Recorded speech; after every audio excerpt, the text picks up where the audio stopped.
Bien, Romanos 1. Hoy nos toca del 18 al 32. Romanos 1, del 18 al 32. Mirad, hoy vamos a ver en estos versículos el atributo de Dios más desconocido, la ira. Y no porque no nos haya sido revelado, sino porque no nos da la gana de entenderlo. El hombre cree que no le interesa, cuando en realidad nos interesa y mucho. El título de la predicación sería Conociendo la ira de Dios. Conociendo la ira de Dios contra la impiedad y la injusticia. Y vamos a intentar aprender algo de este atributo de Dios en estos versículos del 18 al 32 del capítulo 1. Mirad, ¿cuál va a ser el objetivo de la predicación de hoy? El objetivo de la predicación de hoy va a ser conocer el verdadero carácter de Dios, quien de ninguna manera habrá de dejar impune la impiedad y la injusticia. Recordar estos dos conceptos, impiedad e injusticia de los hombres, habiendo reservado un día para la revelación de su ira y de su justo juicio. Hay mucha gente que no quiere saber nada de esto, pero esto está revelado en la Escritura desde Génesis hasta Apocalipsis. No vamos a ver muchos versículos, con uno de momento nos va a bastar. Vamos a Hechos 17, del 30 al 31. Hechos 17, del 30 al 31.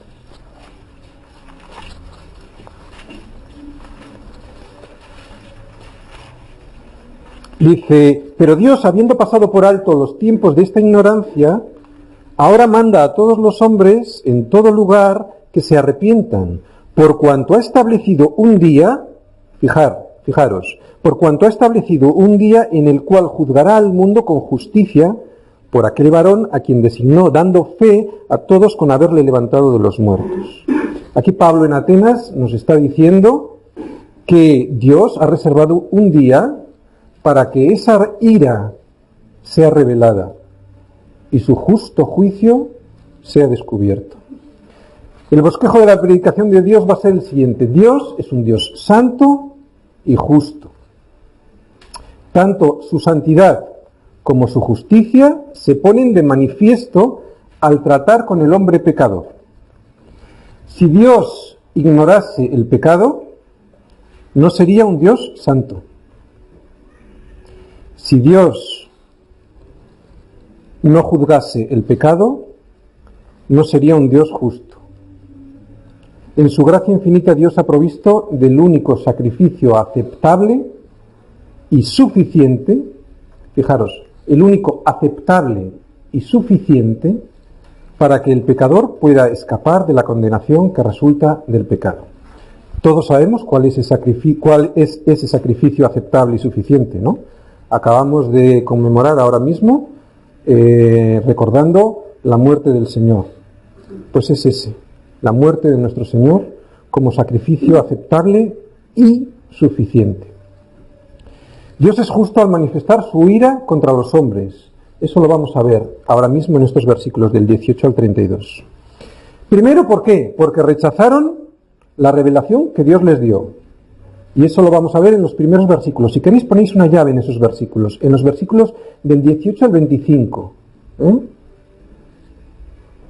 Porque rechazaron la revelación que Dios les dio. Y segundo, porque se han corrompido moral y espiritualmente.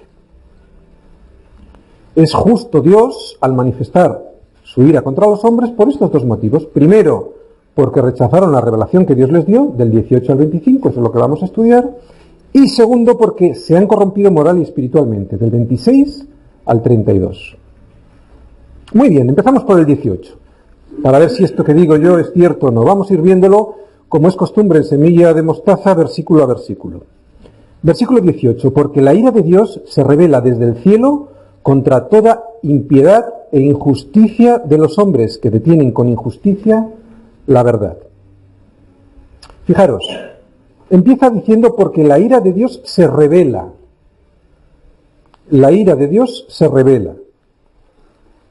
La palabra porque, con la que empieza el versículo 18, liga perfectamente la idea del versículo anterior y nos permite ver los dos lados de la misma moneda. Vamos al versículo anterior, el 17, dice, porque en el Evangelio la justicia de Dios se revela por fe y para fe, como está escrito, mas el justo por la fe vivirá. Así como la justicia de Dios es revelada por la fe, la ira de Dios también se revela desde el cielo. Y aunque los dos, tanto la justicia como la ira, tienen su origen en Dios, tienen un propósito diferente. La primera, su justicia, brota de su amor. ¿Cómo vemos que brota de su amor? Porque entregó a su Hijo Jesucristo en una cruz para pagar el precio de nuestros pecados, para vestirnos con su justicia, con la justicia no de un hombre cualquiera, sino nada menos que con la justicia de Dios mismo. Su justicia, pues, es suficiente. El versículo 17 que estamos viendo, que su justicia se revela, ha sido revelada, lo sabemos. Pero atención, y es lo que vamos a ver hoy, también, y esto viene en el 18, su ira también se revela, ¿vale? Vamos a ver cómo se revela. Decíamos que la primera brota de su amor, la segunda brota de su indignación permanente, que no puede dejar impune la impiedad ni la injusticia y que no está dispuesto a tolerar el pecado. La ira de Dios, mirad, no confundir la ira de Dios con la ira del hombre, no tiene nada que ver, ¿vale? La ira de Dios no es un arrebato violento ni un cambio súbito en su estado de ánimo, ya que Dios es inmutable, no cambia. La ira de Dios es parte de su carácter. Por un lado, Dios es amor, pero por el otro lado, Dios es ira. Hay gente que no tiene problema en explicar el amor de Dios, pero al llegar a la ira, mira hacia el otro lado. Cuando la Escritura nos enseña que la justicia, la ira y el juicio son atributos divinos tanto como el amor, la misericordia y la gracia. Ira. El vocablo ira apunta a un sentimiento de profundo disgusto y no tiene nada que ver con el enojo humano. El enojo humano está siempre manchado y distorsionado por el pecado. La ira de Dios es completamente justa siempre. Además de necio, es no bíblico tratar de medir a Dios con los estándares nuestros, con los estándares humanos, y no acatar la idea de su ira simplemente porque el enojo humano siempre se envilece con el pecado. Volvemos a repetir, la ira, el enojo de Dios no es como una rabia caprichosa de un niño pequeño o de un ser humano irracional, sino que es la única respuesta coherente de un Dios santo hacia la maldad. El amor de Dios revela su justicia a los hombres. Versículo 17.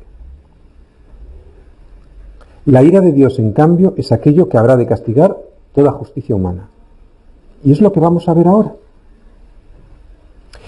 Mirad, se entiende mejor si ponemos un ejemplo de un juez cualquiera. ¿Os imagináis a un juez que emitiendo un juicio sobre un asesino dijese, bueno, le voy a liberar porque como yo soy un juez bueno, este señor, aunque ha cometido tal cantidad de crímenes, vamos a liberarle de su condena? ¿Qué dirían los familiares? Usted no es ni juez, ni siquiera un mal juez. No pases por alto su ira. Y vais a ver por qué. Es indispensable que conozcas acerca de su ira para poder valorar el plan de salvación. No valoraríamos el bien si no existiera el mal. No valoraríamos lo limpio si no existiera lo sucio. No valoraríamos el orden si no existiera el desorden. Otra vez digo, no pases por alto su ira, es indispensable que conozcas acerca de su ira para poder valorar bien el plan de salvación de Dios hacia los hombres. corremos el riesgo de, al no tener en cuenta la ira de Dios, no entender bien el amor que Dios ha derramado sobre los hombres dando a su Hijo.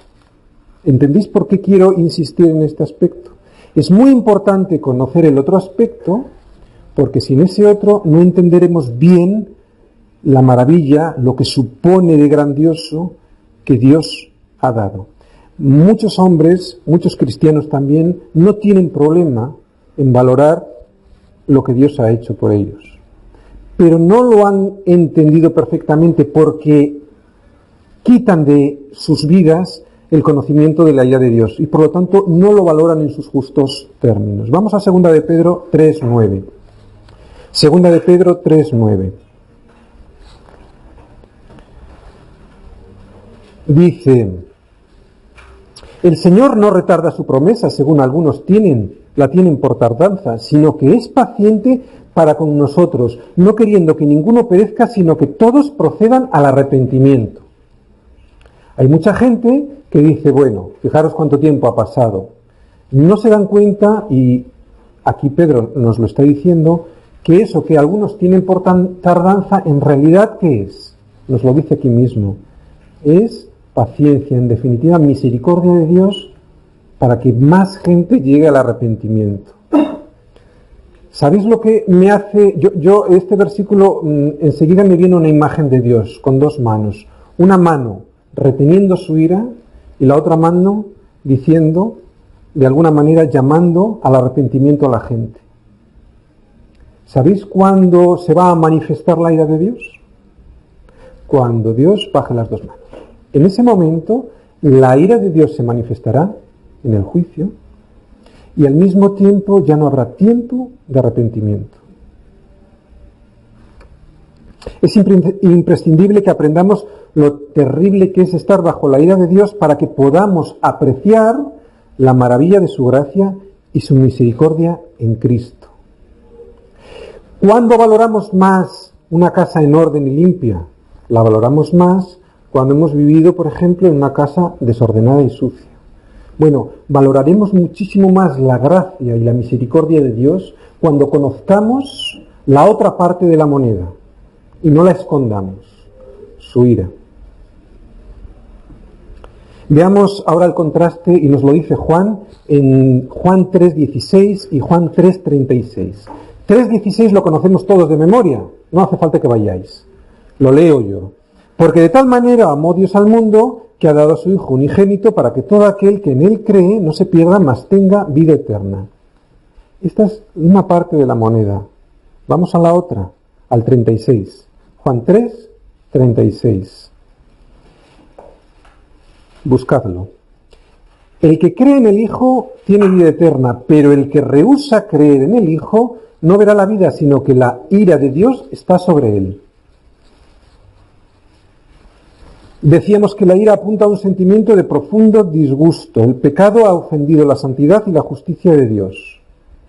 Ira no es castigo, sino sentimiento personal. El único refugio que nosotros tenemos contra la ira de Dios, ¿cuál es?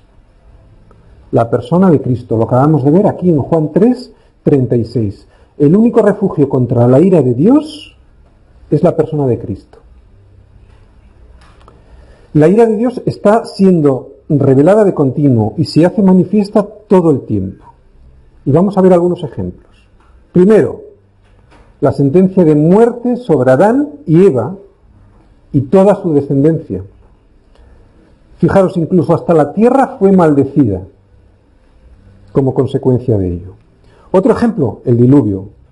Solo se salvaron 8 personas. El hundimiento del ejército de Faraón. Maldición de la ley sobre toda transgresión. Y fijaros, el ejemplo máximo es la que derramó sobre su propio Hijo en la cruz del Calvario. Mucha gente, y alguna vez lo hemos comentado, piensa que de alguna manera Dios va a ser bueno y bueno, va a perdonarnos a todos, hayamos cometido lo que hayamos cometido. Nada más lejos de la realidad. ¿Para qué ha mandado Dios a morir en la cruz a su Hijo? Si quieres saber algo de la ira de Dios, fíjate en la cruz, que incluso el propio Hijo, pidiéndole que pasara de mí este cáliz, no se lo pasó. Cuando Jesús tomó sobre sí el pecado del mundo, soportó toda la fuerza de la ira que a Dios le provoca el pecado. ¿Quieres conocer la ira de Dios? Fíjate en ese momento y te darás cuenta de lo que significa para Dios el pecado. No es una banalidad, no significa una cosa que Dios va a perdonar así como así.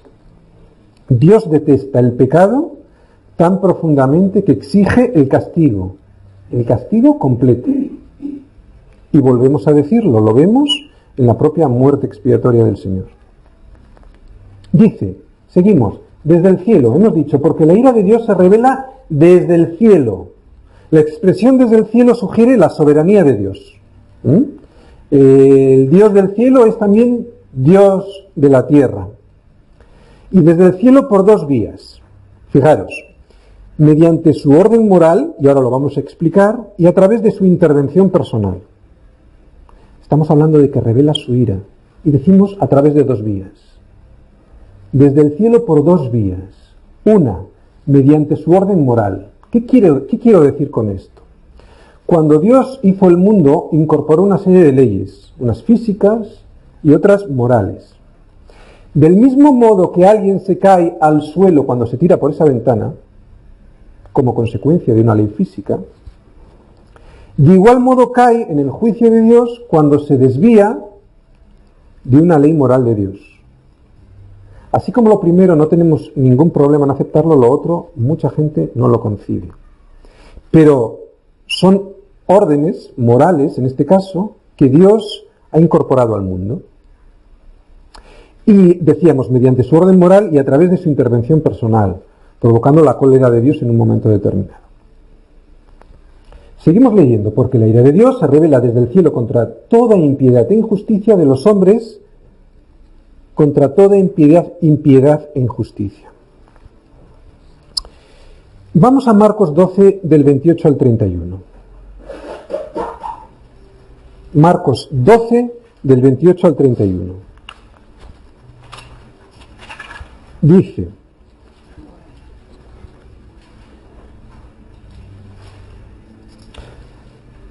acercándose uno de los escribas que los había oído disputar y sabía que les había respondido bien, le preguntó: ¿cuál es el primer mandamiento de todos?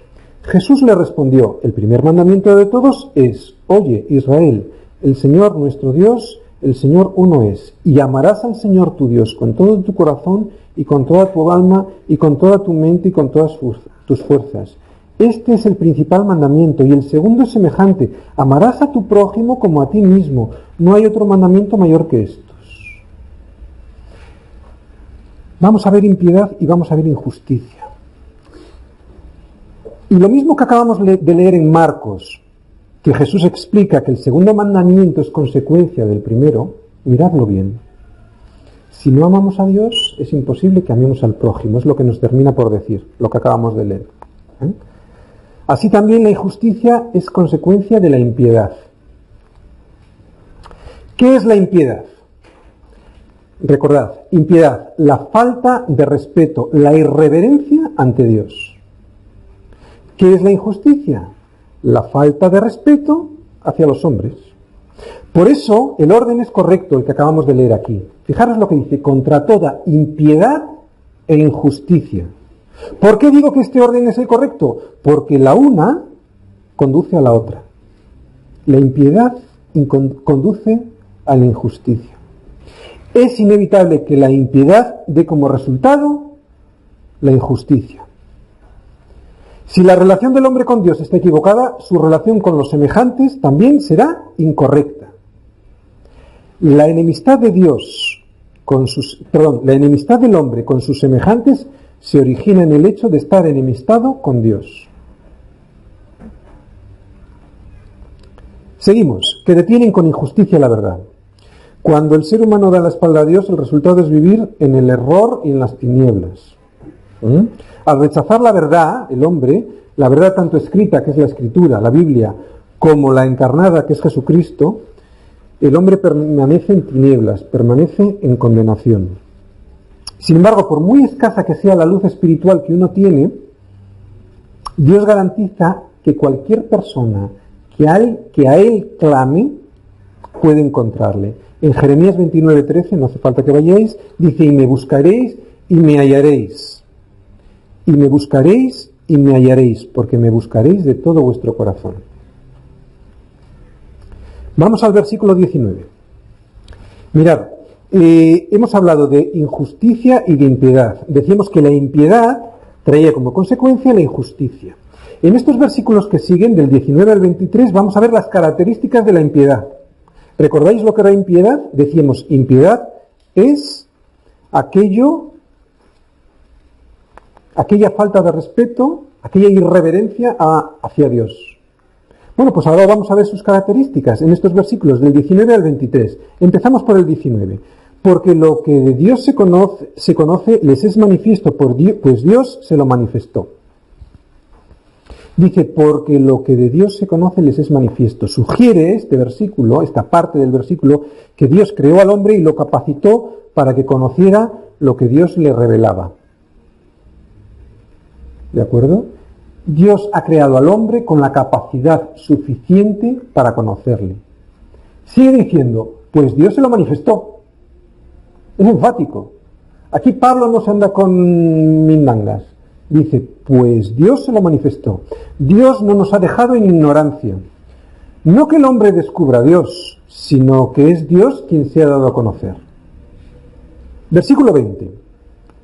Porque las cosas invisibles de Él, su eterno poder y deidad, se hacen claramente visibles desde la creación del mundo, siendo entendidas por medio de las cosas hechas, de modo que no tienen excusa. Dios se ha dado a conocer y continúa haciéndolo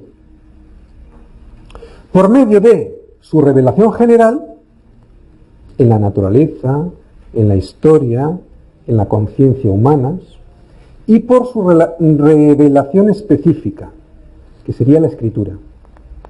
¿De acuerdo? Tenemos pues dos tipos de revelación, una general, que es la que está hablando ahora Pablo, y otra la de la Escritura. En estos versículos pone un énfasis especial en la naturaleza, en la creación. Es parte esta creación de la revelación de Dios, de la revelación general. En estos versículos, el apóstol Pablo habla de la revelación sobrenatural de Dios al hombre, a fin de que éste pueda reconocerle. De dos maneras. Por su poder de creación, Dios tiene poder. Fijaros ahí en el 20 hemos dicho su eterno poder, por lo tanto, a través de su poder de creación, y deidad, dice, en su deidad manifestada a través del propósito y el orden de todas las cosas creadas. Y lo voy a explicar esto de la deidad. Fijaros, atender, Aitor. Dios no es una fuerza. Dios no es una fuerza. ¿Qué es Dios? Una persona. Es una persona que establece leyes naturales y les da mantenimiento, sustentando todas las cosas. ¿Para qué? Para su propósito. Si fuera una fuerza, como muchos dicen, no habría un propósito. Como es una persona, tiene un propósito. Sustenta todas las cosas para su propósito, con la palabra de su poder, dejando una huella de su personalidad en todas las cosas creadas, en la creación visible, a fin de dejar un testimonio incuestionable de su existencia. ¿Qué es lo que pasa? Que el pecado, y ahora vamos a ver una cantidad de características de esta impiedad, hace que el hombre le dé la espalda a Dios. Y esto que a nosotros nos parece tan evidente, el poder de su creación, no lo ven y lo justifican. ¿Cómo entendemos o cómo ha dejado ese testimonio de su existencia, de su creación? Por de la existencia de su propósito, por dos vías, a través de su creación, y el hombre ha sido dotado con una capacidad para entender, para comprender de manera inteligente la revelación que Dios ha dado de sí mismo. Por eso Pablo dice al final, y no tienen excusa, porque el testimonio de Dios en la naturaleza es tan claro que no se puede ignorar. Su condenación está basada, la condenación de algunas personas está basada no en su rechazo a Cristo, de quien no han oído hablar a veces, sino en su pecado contra la luz que poseen. ¿De acuerdo? Mirad, estos versículos muy probablemente estén no dirigidos, sino intentan explicar la situación de los gentiles, de aquellos que no conocían a Dios. Luego veremos, a partir de los siguientes versículos, cómo se dirige a los judíos, ¿vale?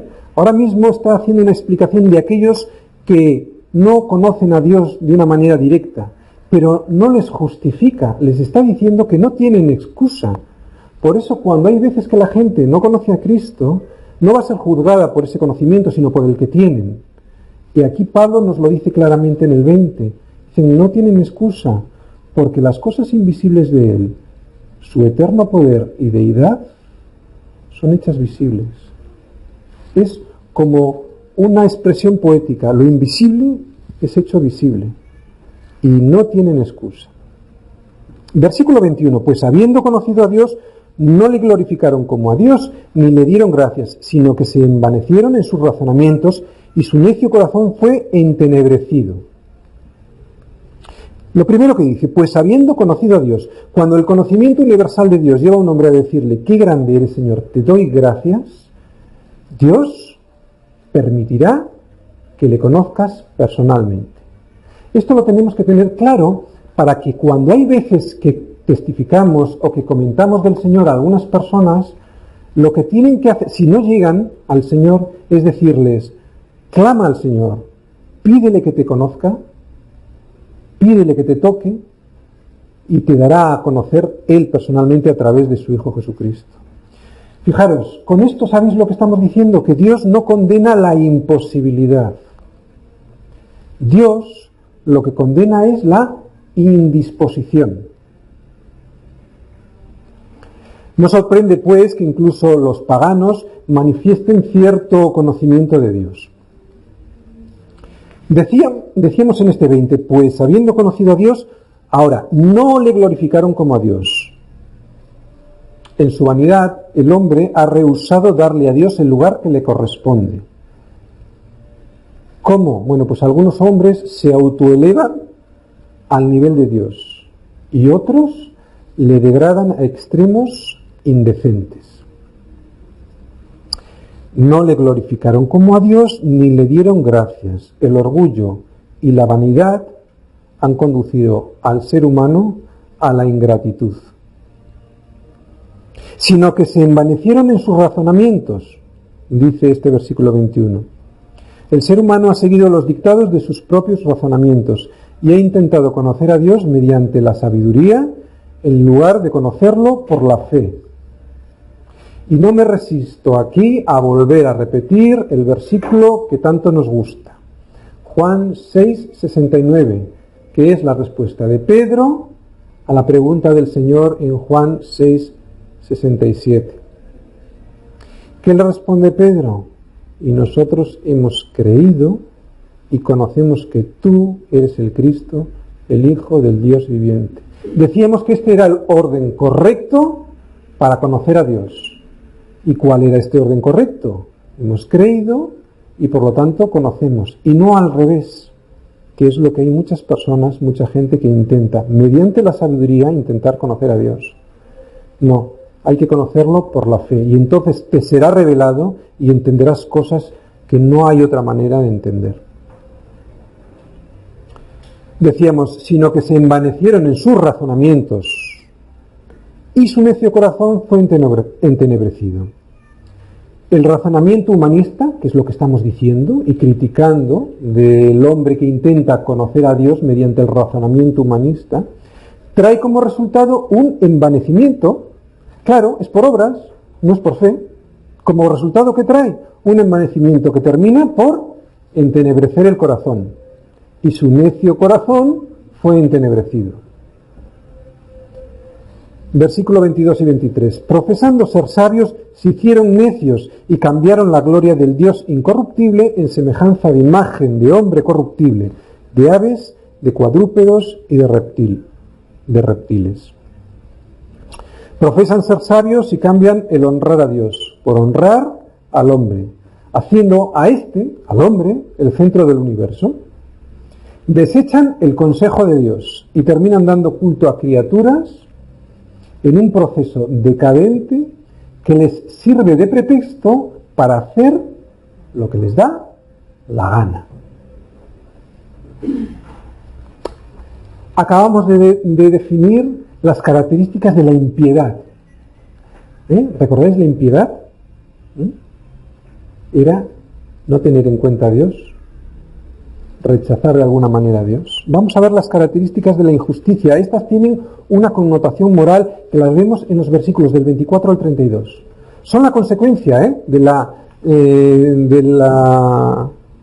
impiedad, la injusticia.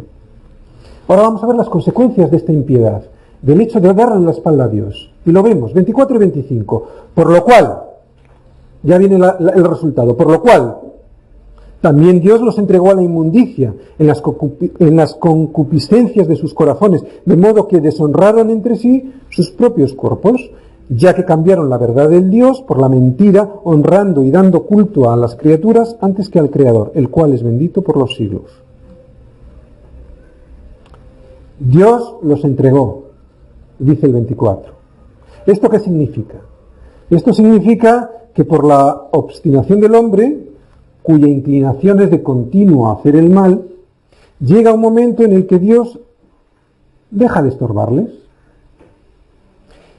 deja de detenerles.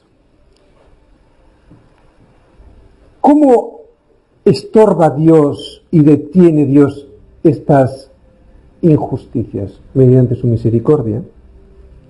Pero llega un momento que Dios deja de estorbar, deja de detenerles a través de ¿qué? De su conciencia, y los entrega a sus propias pasiones. Retira su misericordia, retira su mano y deja que te vayas de bruces al suelo. Eso es lo que quiere decir eso que acabamos de leer. Dios los entregó a la inmundicia, concupiscencia, deshonra de los cuerpos, cambiar la verdad de Dios por la mentira, etc. Estas pasiones proceden del corazón engañoso del hombre. Vamos a Mateo 15. Mateo 15 del 19 al 20.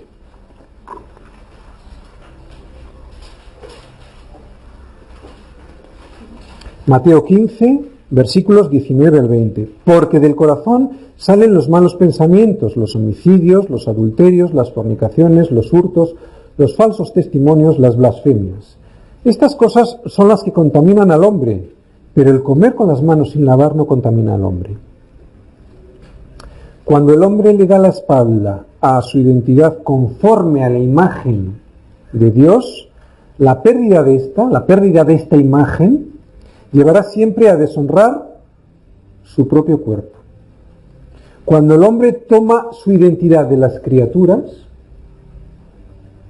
cauteriza su conciencia y termina viviendo por instintos, como los animales. Es a esto a lo que se refiere el versículo 25, cuando dice, cambiaron la verdad de Dios por la mentira. Cuando cambias la verdad de Dios, que es la imagen que Él tiene para ti, por la imagen que tú crees que tienes, terminas por cauterizar tu conciencia y terminas por vivir por instintos. Y esto todos lo hemos experimentado. Seguimos. El cual sea bendito por los siglos. Amén. Esto no es una expresión religiosa acostumbrada de Pablo, sino que es una frase donde busca separar la gloria eterna del Creador de la gloria temporal de las criaturas. Vamos a los versículos 26 y 27. Por esto Dios los entregó a pasiones vergonzosas, pues aún sus mujeres cambiaron el uso natural por el que es contra naturaleza. Y de igual modo también los hombres, dejando el uso natural de la mujer, se encendieron en su lascivia unos con otros, cometiendo hechos vergonzosos, hombres con hombres, y recibiendo en sí mismos la retribución debida a su extravío. Mirad, es verdad que las personas, todas las personas, nacemos en pecado. Salmo 51, 5 dice: heme aquí, en maldad he sido formado y en pecado me concibió mi madre. Eso es cierto, pero ninguna persona nace siendo homosexual de la misma manera que nadie nace siendo ladrón o asesino. La persona se convierte en ladrón, asesino, adúltero, homosexual, lo hace por decisión propia, como resultado de hacer caso omiso a la conciencia puesta por Dios en cada ser humano, la cual nos da testimonio, esta conciencia, del uso natural que Dios ha puesto en nosotros, que es contra el que es de naturaleza. La Biblia es muy clara cuando dice que los que la recibirán, esta retribución debida al extravío, serán los que las practican. Gálatas 6:7. No os engañéis, Dios no puede ser burlado, pues todo lo que el hombre sembrare, eso también segará. Nos engañamos, pero la Biblia es muy clara. Versículo 28. Y como ellos no aprobaron tener en cuenta a Dios, Dios los entregó a una mente reprobada para hacer cosas que no convienen. Cuando el hombre desaprueba a Dios, se reprueba a sí mismo. 29, 30 y 31 y 32 también. Estando atestados de toda injusticia, fornicación, perversidad, avaricia, maldad, llenos de envidia, homicidios, contiendas, engaños y malignidades, murmuradores, detractores, aborrecedores de Dios, injuriosos, soberbios, altivos, inventores de males, desobedientes a los padres, necios, desleales, sin afecto natural, implacables, sin misericordia, quienes, habiendo entendido el juicio de Dios, que los que practican tales cosas son dignos de muerte, no solo las hacen, sino que también se complacen con los que las practican. Fijaros, después de esta larga lista de frutos del pecado, Pablo nos dice que todas las personas, aun las que nunca han sido expuestas a la revelación de la palabra de Dios, tienen un conocimiento intuitivo de la existencia de Dios. No solo de la existencia de Dios, sino de sus estándares morales, de sus estándares básicos de justicia, de donde se han derivado, si os dais cuenta, las leyes de los pueblos. Y termina diciendo que tratar de justificar el propio pecado personal es muy malo, pero aprobarlo y alentar a otros, esto es lo que acabamos de leer, aprobarlo y alentar a otros a practicarlo es mucho peor. ¿Y sabéis lo que estamos viviendo en nuestra sociedad actualmente? Hace años la gente inconversa, en impiedad y por lo tanto en injusticia con respecto al estándar de Dios, intentaba justificar el propio pecado, su propio pecado, pero jamás intentaban justificar y alentar al pecado de los demás. ¿Os dais cuenta? Pero ahora estamos en una situación muchísimo peor. No solo nos justificamos y tratamos eso de justificar nuestro propio pecado, sino que encima justificamos el de enfrente y le alentamos a que siga. Eso, acabamos de leerlo, todavía es mucho peor. Conclusión, la triste verdad de lo que acabamos de leer es que toda la humanidad está perdida en las tinieblas del pecado. No hay excepción. El hombre es esclavo del pecado y solo Dios puede liberarlo de esa esclavitud. Dios, lo acabamos de ver, es justo en condenar la maldad y el pecado. Es justo cuando pronuncia su sentencia contra el pecador. Por lo tanto, el hombre es culpable de haber rechazado la revelación que Dios le dio. Pero, y esto es lo maravilloso y lo que nosotros tenemos por satisfacción personal, que Dios nos tocó, ¿no? Pero Dios en su misericordia ha provisto el Evangelio.